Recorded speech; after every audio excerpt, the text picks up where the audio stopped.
First things first, you're in town this weekend for bragging rights. Find yourself in the Fatal 4-Way for the World Championship. Tell us a little bit what we can expect from that match. As a wrestling fan, I think this match will steal the show. You know, you got four guys, all former World Heavyweight champions. Myself, Rey Mysterio, Batista, and The Undertaker, the current champion. And I think anybody can walk away with the title in this match, and that's to me why it's intriguing, at least. So you have four very hard-working individuals who on the show that is themed bragging rights, because you know the two shows are sort of feuding. You know, yeah. I think we're the better show. You know, I know the guys in the match think they're the better show, so it'll be good. A lot of pride on the line. I think it'll definitely steal the show. And you did mention you guys being the better show. That's something I want to get to real quick, though. The four guys in this match.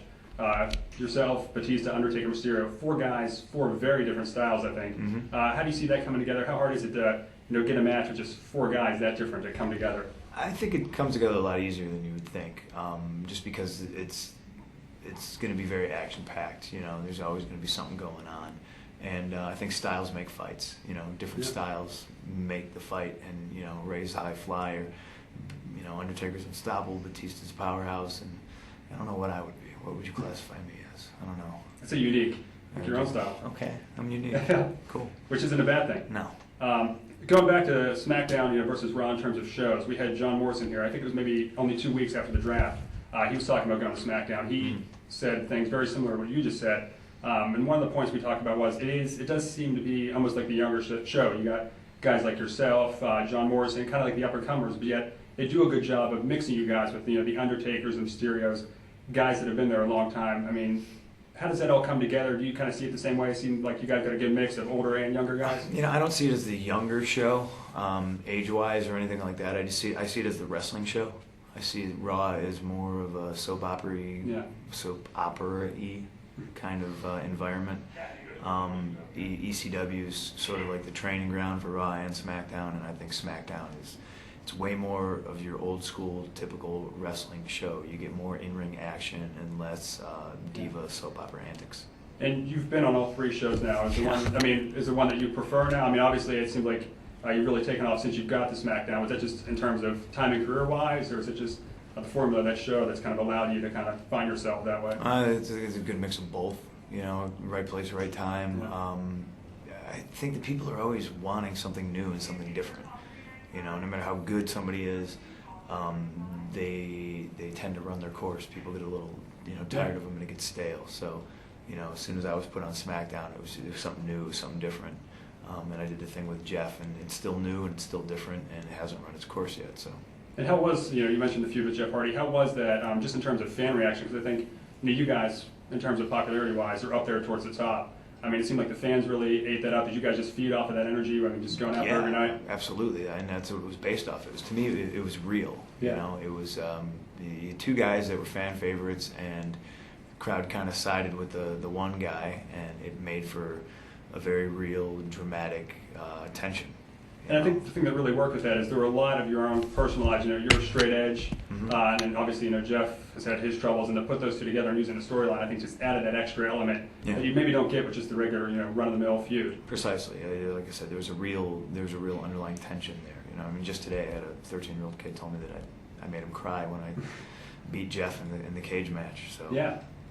You don't get that a lot anymore. No, that's what I want to ask you. How has your reaction, probably more so from kids, been since turned to become a bad guy? Because pretty much start off as a good guy, we're cheered right away. I mean, how do they hate me, it's lovely. I mean, pretty much anybody who attacks Jeff Hardy, was getting booed anyway. But there's something that really resonated this time around. It wasn't just the bad guy beating up the good guy. I mean, Jeff was truly loved and admired, and people just they still can't believe what I did. Yeah.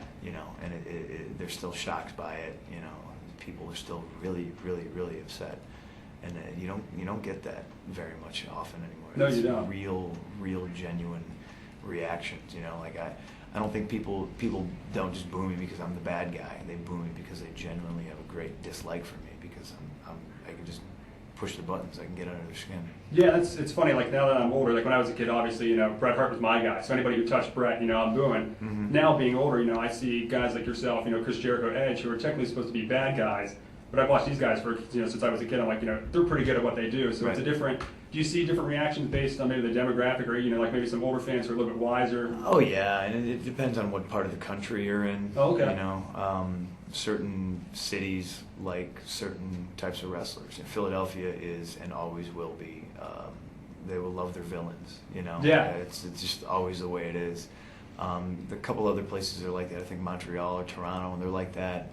Yeah, you still hear you screwed Bret chants. Exactly. 12 years later now. Yeah, I mean, it's like, give it up. Yeah. Which I wanted to ask you about that. You guys kind of parodied that angle a little bit with The Undertaker not too long ago. How did that all come about? How did you like doing that? Because it's funny, I mean, literally 12 years later, we're still talking about it. Yeah, I liked it and I didn't. I liked it for the fact of what it was. I was working with The Undertaker, and there's a natural progression of a story, and I don't like dwelling on the Montreal screw job thing. I'm the kind of guy that in anything in my life, I like new things, not just the same old stuff rehashed. And they've kind of beat the dead horse with that thing, and to do it one more time, it would have meant more if they never went back to it and did it before. But same building and everything. Like I get it, but I like new creative things. And going with new, I think that's something SmackDown has done really well. I mean, Raw, it's not that it's a bad thing, but it's pretty much been your Triple H's, your John Cena's, your Randy Orton's at the top for a while. Yeah. Whereas you look at the SmackDown main events, the past couple pay-per-views, there's been guys like you, Hardy, Undertaker, Mysterio, just a good mix of guys. And I think that's definitely helped to keep it fresh. Would you probably agree with that? Oh yeah, absolutely. Yeah, I mean, to me, it's a little bit mind-boggling if you look at the main events for like the past 5 years. Yeah. It's always the same guys. Exactly. And these guys are tested and they're reliable, but you can't make new stars without throwing guys out there. Agreed. And a lot of people think I'm a new star, but I mean, I've been wrestling for 12 years, so it's just like, I know what I'm doing out there, my time should be now. I want to take it while I can. Yeah, because I remember even when you debuted in ECW, I was looking up some stuff before you came in. I was like, I think was it 2006? Does that sound right to you? Yeah, I debuted on TV in 2006. And I guess to me it doesn't seem that long, but I guess it has been a good 3 years since you've been around. But you've had a pretty good progression from I've that. done a lot of stuff in 3 years. Yeah, I know, it goes fast. Yeah. And that was another thing. I think ECW was a great show for you. Guys like you, Kofi Kingston, guys to debut on, kind of let you find your footing a little bit before you do get to go to the Raws or the SmackDowns. Yeah, absolutely. That's what ECW is for, And I think if you're a wrestling fan, you want to watch ECW because of that, because you can see where the next superstars come from. Yeah, and a little bit, almost kind of like a cut-down version of SmackDown, where, like you said, it is just kind of pretty much just wrestling. There's not a whole lot of the soap opera elements. Right. You probably know you're going to get maybe like 3 or 4 good matches, Mhm. a couple backstage segments, and then if you want just an hour of wrestling, that's where you can go. Mhm. I wanted to ask you, the straight edge lifestyle, was that something you always wanted to bring into your gimmick? That just kind of happened? Or Something I always did. I mean, the first time I ever did that was, I want to say, the first time I was in a ring, I had my hands X'd up, and Okay. I was doing the straight edge means I'm better than you. So, I did that in 1997. Oh, okay. And that was just something that, when they first put me on TV, I was completely dumbfounded that they want to make the drug-free kid the good guy. I was like, this is not going to work, and I was wrong. It worked. I was going to say, you were There's different ways you can skew it, and obviously we're skewing it in a different way right now. That's what I was going to ask you. I mean, it seems like if you want to be a good guy, you can fight off that way. You want to be a bad guy. Yeah, I'm so much more comfortable this way. What you see is what you get. I'm not running down the street, slapping cigarettes out of people's mouths, but the material works because it's absolutely 100% real. It comes from the heart. Do you find it is easier I've heard a lot of wrestlers say in the past, it's easier to be a bad guy. Do you think that's the case? It's easier to get people to boo you? I guess as long as you're getting the right boos. I think some guys are good at certain, roles. One of my trainers told me that to truly be the villain, you first must be truly loved. Oh, okay. Yeah. And it's very Shakespearean. Yeah, that is. Because you need to turn it all around and to kind of stab them in the heart. Once you really have their attention and they really love you, you can flip it. It might be easier to start. It's easier to kind of stick your tongue out at people and threaten them and get them to boo you. It is a little bit difficult. especially if you have like mohawk and tattoos to get people to like you. Yeah. But it's different for everybody, I think. I think I would agree with that too. It seems to mean more maybe if you do start off as the good guy. I mean, it's hard to keep guys, good or bad for an extended period of time. Like when Hogan turned back in the day, he'd been good for what, the better part of 2 decades. His entire career. Yeah, same thing kind of goes when Brett did the whole anti-America thing. I think it means a little bit more if you can build these guys up as good guys. When they do turn, it's kind of like, I can't believe he did that. Mm-hmm. Obviously, I want to ask you a little bit about, you were on the SmackDown 10th anniversary DVD. You've grown up watching this stuff. What's some of your favorite moments from that show? I guess whether you were involved in it or not, because you were featured on there a lot. Yeah, this is the funny thing. They anytime there's a new DVD, they want certain people to come in and talk about it. Okay. I don't know why I always get picked. Apparently, I don't. Must know. be giving good answers. I must. But the thing was, they rattle off all these. Would you remember this moment? Do you remember this moment? Oh, okay. And the thing about it was, is when SmackDown started, I was already wrestling. Oh, okay. And I was gone, all the time, so I would never actually. I don't remember half that stuff. They were telling me things that happened, and I was like, what? Yeah. And I'm watching it for the first time, and I have to comment on it. Oh, yeah, it was great. I'm like, yeah, I remember that when I watched it 3 seconds ago. It was Yeah. great. So now you know the secret. Yeah. Yeah, my SmackDown moments, because I would always go out of my way to watch anything and everything Eddie Guerrero did. Yeah. Because Eddie was awesome. So that to me, that's SmackDown. SmackDown was always like Ray and Eddie's show. Is there one era that sticks out to you that was your favorite? I mean, did you like the Hogan era, maybe like the New Generation? A lot of people still point back to the Attitude Era. Yeah, but like I said earlier, I started wrestling in '97, so that was deep into the Attitude Era. To me, I think the era, and I don't even know if you'd have a name for it, but like the Brett and Shawn era. Yeah.